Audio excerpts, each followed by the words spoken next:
Yo, what's up? My name is Everman, and in today's video I will show you how to make emotional progressive house chords. In my previous video I talked about how to make an emotional melody like Martin Garrix, so if that's something that is interesting for you, make sure to check that out as well in case you haven't already. And also next Thursday I will be dropping a new track which you can pre-save now. I will play it now in the little B-roll studio section, so let's go.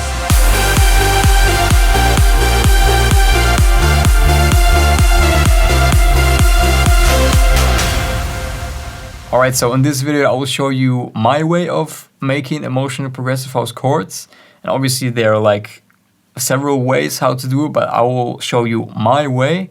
And I will also try to sort of give you a concept like I did in my previous video with the melody.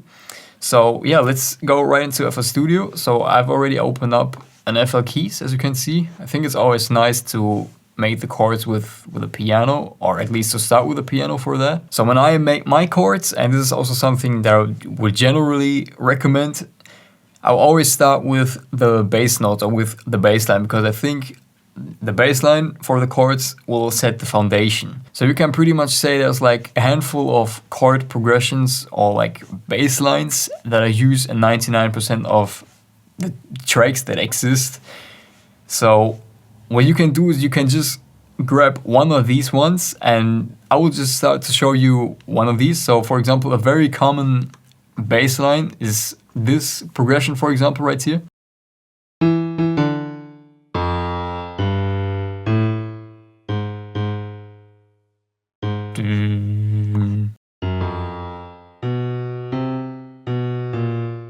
So this would sound like that.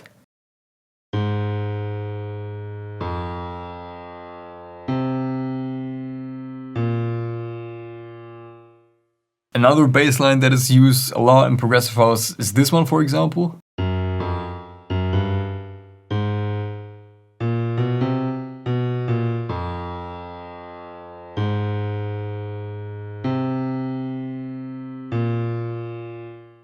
Or also really emotional, like especially like these are all sort of emotional depending on what you do with them, but a very emotional bass progression is this one.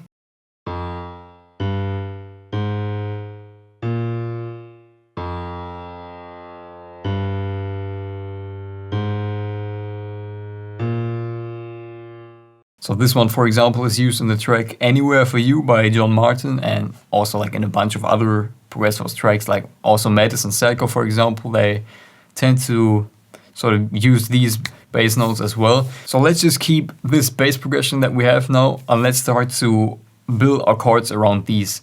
So what I usually do is I just copy and paste the bass notes, and then I sort of put the pasted notes 7 semitones above the bass line. So in this case, it would be starting with the C and so on. So it would sound now like that.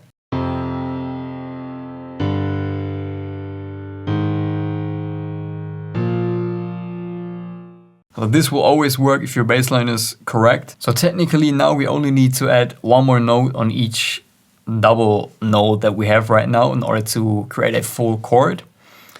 And especially with chords, I definitely recommend not to go like experimental with it, because if you start to go experimental, it mostly would sound off and it's all over the place. Because that's what I said before, like 99% of the music that you hear is based on like a handful of chord progressions. So definitely keep it simple with the chords. So then what I do next is I again copy and paste these notes that we already have, and now I count 3 semitones up from the first bass note that we have. So that would be the F sharp, the G, G sharp. So let's do that. So I put these to the G sharp, and if we play it now, not all of the notes that we added now on top will be right, but we'll fix that later. So let's check it out now.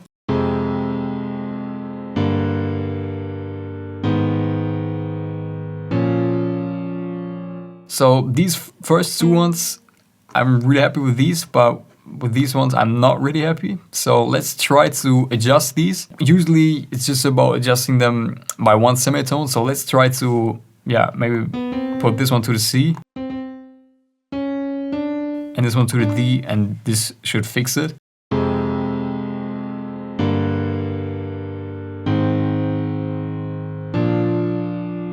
So there you go, you have a full chord progression that works. It's simple, but it works. So, you know, don't go too experimental with the chords. So now in order to make them a bit more full, we can try to add more notes. So what you can do is, will 100% work, is to just copy and paste the bass notes and sort of put them up an octave higher. So like that.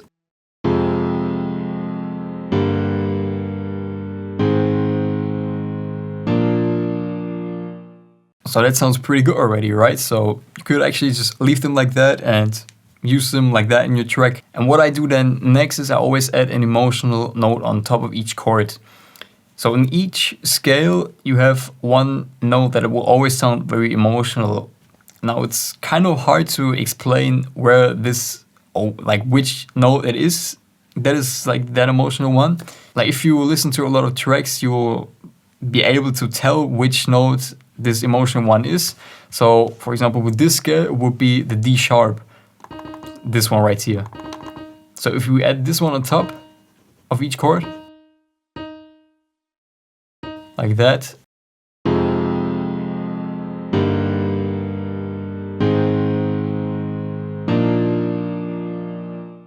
sounds pretty good, right? And what you could do is you could also go up at the end here to create like a variation at the end.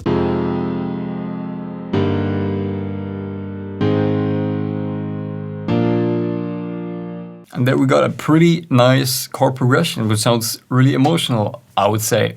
Let me know what you think. So in order to make them even more interesting, we could paste them like that. Maybe we could adjust this one to the D.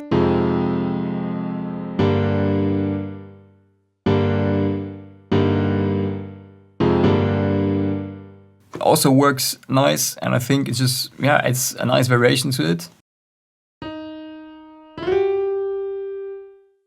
Maybe we could, yeah, set this one to the G and then maybe add like another note in here.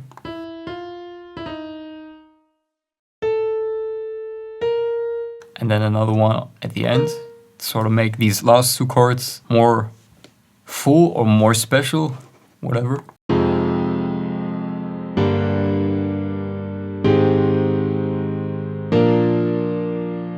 Maybe let's add one more note here.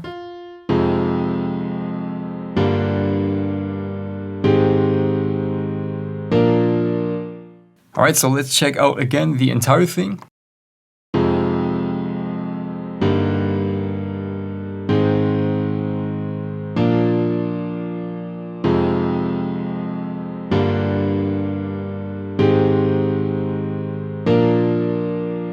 So this sounds really nice, doesn't it? So if you would like to use this exact chord progression, I will create a download link, and so just check out the first or the second link in the description. The first one will be for the preset link of my new track, so don't forget that. So yeah, I hope you liked this little chord making video.